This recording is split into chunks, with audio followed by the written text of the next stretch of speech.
कोई तुम्हारे घर के बाहर गड्ढा खोद जाए तो तुम उसका मकान खोदने बुलडोजर मत ले जाओ।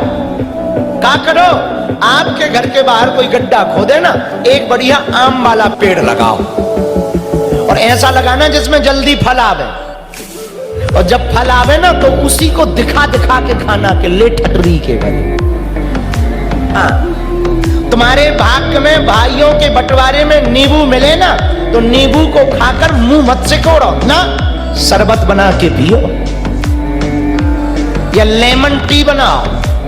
और लेमन टी बनाना और भाई के सामने ही कुर्सी डाल के सिप सिप करके पीना कि ले बेटा तूने हमें नींबू दिया पर इधर मजा ले, हमने नींबू ना खाया ना नींबू का अचार रखा, शरबत बनाया शरबत। आपदा को अवसर में ऐसे बदला जा सकता है। दूध फट जाए ना, पनीर बना लो। क्या बना लो? पनीर बना लो। बाहर में गया, आपदा को अवसर में बदलो। किस में बदलो? बोलो बोलो बोलो। कोई गाली दे ना, सेम टू यू बोल दो। आपदा को अवसर में बदलो। किस में बदलो?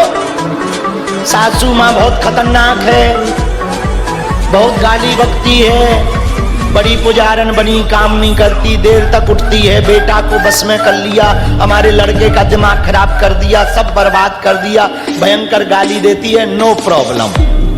या बहू खतरनाक है, मायके के कहने पे चलती है, पूरा संपत्ति वहां भेजती है, ससुरा मायके की ही बात सुनती है, घर में तबाही मचाती, महाभारत मचाती, कोई दिक्कत नहीं। हमारे पास घर की महाभारत बंद करने का उपाय है। कौन कौन बहुएं सुनना चाहती? कौन कौन सासू मां अपनी बहू का मुंह बंद करवाना चाहती?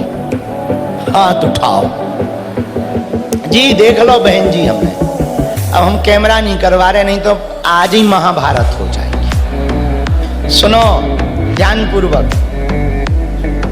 जैसी आज हमने कथा सुनाई, एक महात्मा जी ने सुनाई कि घर में लड़ाई होवे तो हमारे पास एक ऐसा मंत्र है कि बंद हो जाएगा।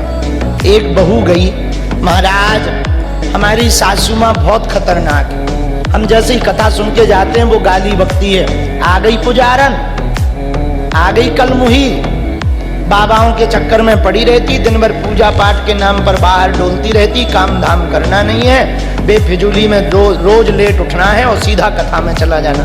बोले महाराज हम कथा सुन के जाते, वो इतनी गाली देती। तो महात्मा जी ने कहा तुम क्या करती? बोले महाराज पे हमसे भी नहीं रहा जाता, कहां तक चुप रहे? तो बोले हम भी दे देते। और बोले महाराज घर में महाभारत हो जाती, पर करें क्या?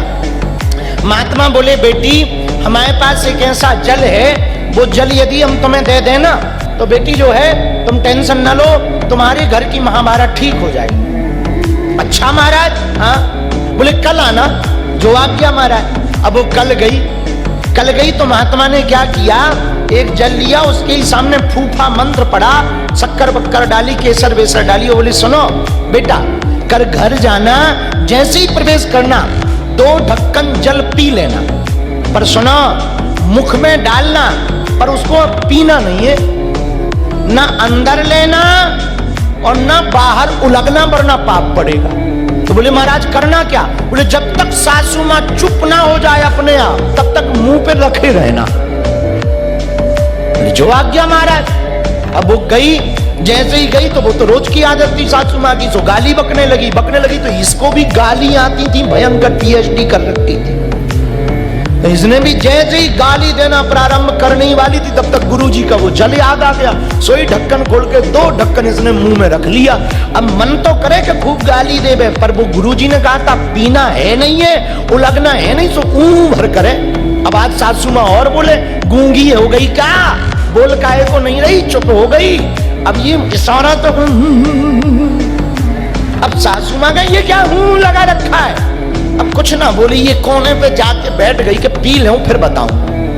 तब तक सासू मां कोई काम में व्यस्त हो गई, सो चली गई, इसने भी जल पी लिया। अब कहा कौन बोले, तब तक दिमाग ठंडा हो गया।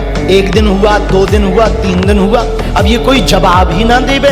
जैसे ही लड़ाई हो गए तो गुरुजी वाला ये जल पी ले। तो एक दिन सासू मां ही आई, बोली बेटी आजकल किसके प्रवचन सुन रही है, सुधर गई है? तो बोली बागेश्वर बाबा के सुन रहे हैं। बोले वाह वाह बेटी, बेटी हमको भी ले चल। अब ये आई, इधर कथा पूरी हो गई तो महात्मा जी जाने लगे तो ये बोली महाराज आप तो जा रहे हो पर जल खत्म हो जाएगा, फिर लड़ाई होगी। महात्मा जी बोले टेंशन न लो, घर पे नल आता है? बोले आता है। बोले नल का पानी डाल लिया कर, मीठी शक्कर वक्कर डाल लिया कर और मुंह में रखते रहना, काम चलता रहेगा। मतलब कहने का महात्मा बोले बेटी जल तो बहाना है, एक कोई क्रोध में हो ना तू चुप हो जाना, तेरा घर घर नहीं मंदिर हो जाएगा।